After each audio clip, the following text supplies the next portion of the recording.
to kind of name the irony of different parents being involved in this. I mean, she certainly would be one of the people at the top of the list.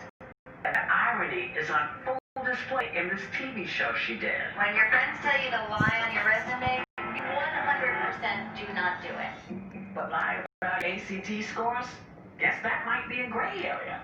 So, Rick arranges for Jane's 17-year-old son to travel to Houston to one of Rick's rigged test sites. But there's a minor scheduling problem. It just depends on whether he gets surgery or not. I know. He can't fly for 2 weeks after that. Jane's son gets tonsillitis, and he's not really supposed to travel, and they would have to get on a flight in order for him to cheat. So Jane asks Rick something that we don't think he's ever heard before. So my question is, there's no way for him to not go and still be done, I assume? It's incredible to listen to Jane Buckingham ask Rick, does my kid even have to show up at all? Can you give me a test for him to take at home that we proctor him, that I proctor him? We could do something like that. Can't we just give him a fake exam over the weekend at home, and you'll have your guy take the test? If you think it's doable. Yeah. Of course, Rick, being the con man that he is, says, yeah, you know what, why not? Rick's test ninja, Mark Rydell, flies to Houston, but not before Jane gives him a sample of her son's handwriting. Mark then takes the exam, forging the kid's signature and copying his handwriting on the essay section. All the while, Jane's son is completely unaware of what's going on. As soon as the test booklet's turned in, it's time to talk payment. So your donation is going to be $50. Will you send me where and how I should send the check? Oh, yeah. We'll send it. Let's get your IRS tax write-off. Oh, even better. It appears tax deductions could also be a bonus offering from Rick Singer's clients. So, how exactly did that work? Rick would have the parents pay his foundation. And he would say, look, you pay me the $75,000, pay me the $50,000, and I'm going to write you a letter saying that this went to a 501c3 charitable organization, and you can deduct that. $25 million moved through this system. From a federal income tax perspective, that's saving the parents 43% in tax from money that they've used for their own personal goods, right? So 40% of 25 million, right? That's 10 million. So we're talking about $10 million. What happens when they don't pay that money?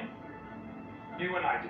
You're putting it on the back of the poor, you're putting it on the back of the middle class. That's what's happening here. So often the rich genuinely believe, that they're just living on a different playing field.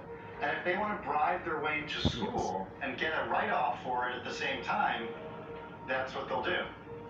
Finally, after months of gathering evidence, the feds have enough to make a move. And so when Rick takes his next business trip, they go for it. He gets to the hotel, and he is greeted by about 4 federal agents.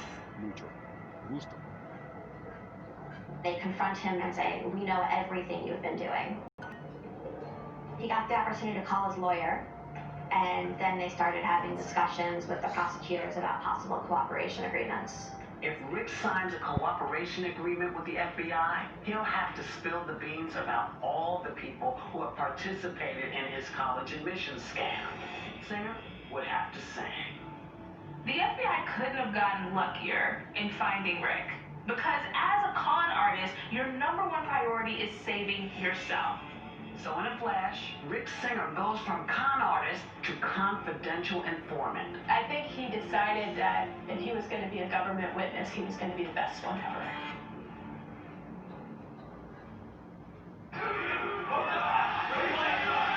Reality is what country can collapse from within. You see the white power movement on the march. Klansmen and neo-Nazis, skinheads, it's meant to incite war. From the KKK to Oklahoma City to Charlottesville, the new documentary event special. We just need to start talking about race. Homegrown hate, the war among us. This is a real wake-up call. Streaming now on NBC News Live. Now, when it matters most, the straightforward facts. ABC News is America's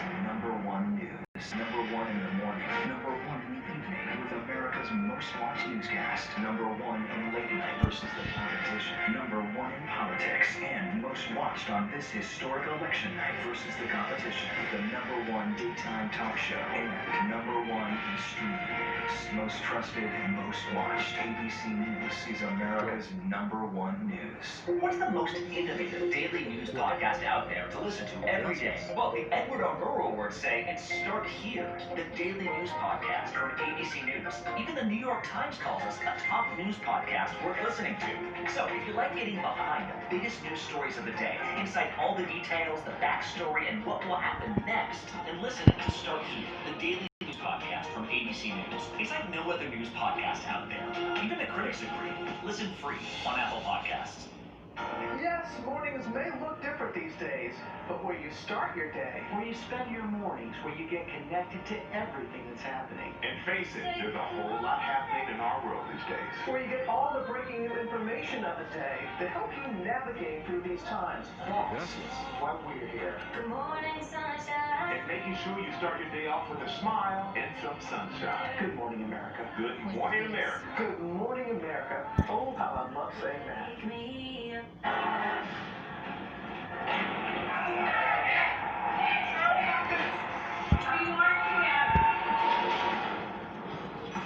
The most powerful stories of our time and Nightline. Friday nights, 9 Central. True crime, cinematic, real-life drama, stunning, the unthinkable. Follow the clues. The Hunt. True Crime 2020. Friday nights, 9 Central on ABC.